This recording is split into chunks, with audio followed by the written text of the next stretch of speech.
Hi guys, നാളെ കാജലിൻ്റെ birthday ആണ്. അപ്പോൾ ഞങ്ങൾ കുറച്ച് കാജൽ അറിയാതെ പ്ലാനിങ് ഒക്കെ നടത്തിയിട്ടുണ്ട്. ഇന്ന് 12 മണിക്ക് ആരാണ് കാജൽ ആദ്യം വിഷ് ചെയ്യണത്, അപ്പോൾ അവർക്ക് സന്തോഷമാവും. അങ്ങനെ കാജൽ പറഞ്ഞായിരുന്നു. എനിക്ക് തോന്നുന്നു ഞാനല്ലെങ്കിൽ സുനേറായിരിക്കും വിഷ് ചെയ്യണത്. ഞാൻ പിന്നെ കാജലിന് ബർത്ത്ഡേ ഗിഫ്റ്റ് ഉണ്ടാക്കി. കാജലിൻ്റെ ബർത്ത്ഡേ പ്ലാൻ എന്ന് പറഞ്ഞാൽ ഉണ്ടാക്കി ഞങ്ങളുടെ ഗ്രൂപ്പ്. ഇതാണ് DP ഇട്ടേക്കണത്. സ്കൂൾ യൂണിഫോം ഇട്ട് പോവാണ്. അനു ടീച്ചറിൻ്റെ കൂടെയാണ് ഞാൻ പോകുന്നത്.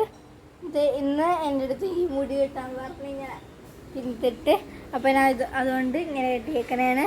ഗേൾസിൽ കാജൽ ഒഴിച്ച് ബാക്കി എല്ലാവരും ഇങ്ങനെയൊക്കെ കെട്ടി വരാൻ പോകുന്നത്. പിന്നെ നമുക്കിനി അവിടുത്തെ കാര്യങ്ങൾ കാണാം. ഓക്കെ, ഞാൻ പോയിട്ട് വരട്ടെ. ബൈ.